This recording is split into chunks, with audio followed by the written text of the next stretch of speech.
Hi, I'm still getting over my eye infection. Anyways, last Saturday I went out for supper.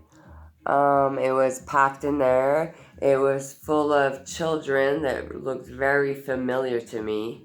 Like, very familiar, like my family and kids I know and people I know. And everybody was wearing masks. Like, I could tell who Dr. Wade Rafaz was, Bradley Hill, Mr. Tremblay, Ed Vachon. Like, I took pictures, like, of the building, and I so happened to capture a couple of them in the pictures.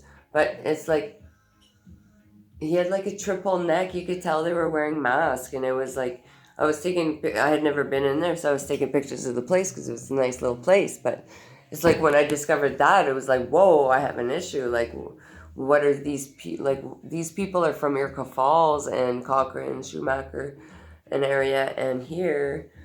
And why are they wearing masks? Even the cab drivers, some of them are wearing masks. I could recognize their eyes. I pay attention, like pay attention, but pay attention. Listen, but really listen. You know what I mean? Um, Anyways, so I discovered all of that there. So I had my meal and then I went to the Legion. And there I had 2 beer.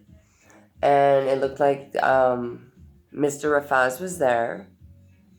And it looked like Rosie Peaver in a costume, in a mask. And there was people falling down, like by the stage. They were falling on the ground. There must have been 3, 4, 5 of them on the ground. Like, and this one girl wanted to fight me, and it was just, and then they were holding her back. Like, they were just acting like it was. I was not comprehending why they were acting like all of a sudden they were just like it was very odd anyways. And like I only had the 2 beers and I had just eaten my supper, so I had a full stomach plus I had 2 beers. Well, I was finishing my second beer, but she kicked me out anyways. And there's kids running around. I had to pay a $10 cover to get in. It was about 9:30, 10 o'clock, and I had to pay $10. So she kicked me out, and on the way out I saw Estetone, and so I shook his hand. But that's why I believe she kicked me out, so I wouldn't see Estetone. So I got in a cab, and this young girl said, "I'm hosting the event. Like, why are you kicked out?" And I just said, like, I don't know. She just kicked me out. Like, you know what I mean? And I guess she wanted to know why, poor little girl. But everybody's wearing a mask, and I recognized a lot of people. And it's like, what's really going on here, people? Like, I helped this gentleman, and he set me up, blah blah blah. But anyways, he would always tell me, just because it's a dry glass doesn't mean there's nothing in it. And this was Morris Forte I was helping, okay, and he set me up a lot of times.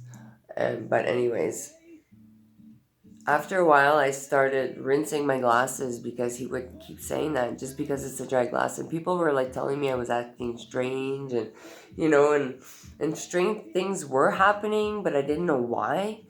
And so after a while of rinsing stuff, the one night when I was still helping Morris Forte, he started acting really, really strange, and then he left, and then I got really worried. So, and I couldn't use my phone for some reason. My phones weren't working, but luckily my neighbor's wife was up, and she called the cops for me so I can get him the help. And then he was admitted to the hospital. He tested positive for this and that, and then they still let him out. And it's like that. His truck still follows me to this day. But anyways, it's not my. I'm more worried about my son than I am.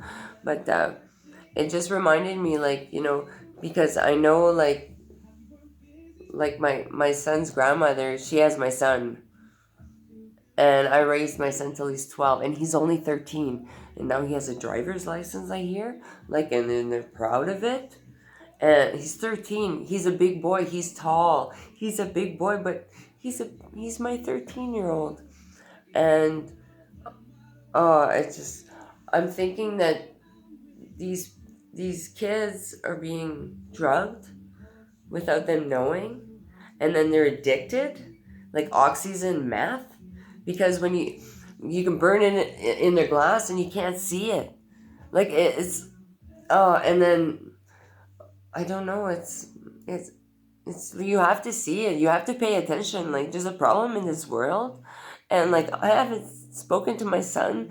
It's like, It's going to be like, it's been over 6 months for sure that I haven't even spoken to my son. And I raised him, and I had him the majority of the time. I had him 3 weeks out of the month for 12 years almost. And all of a sudden I can't be a mom to him. I volunteered in the schools and everything. Like I tried to make sure my kid was good, and they all blindsided me. They pretty much kicked me out of my own town.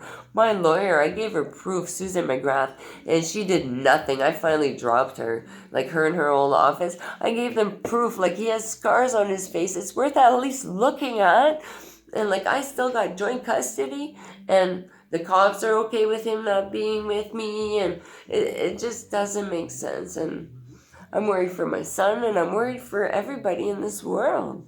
Like, this has to stop. Anyways, thank you for listening.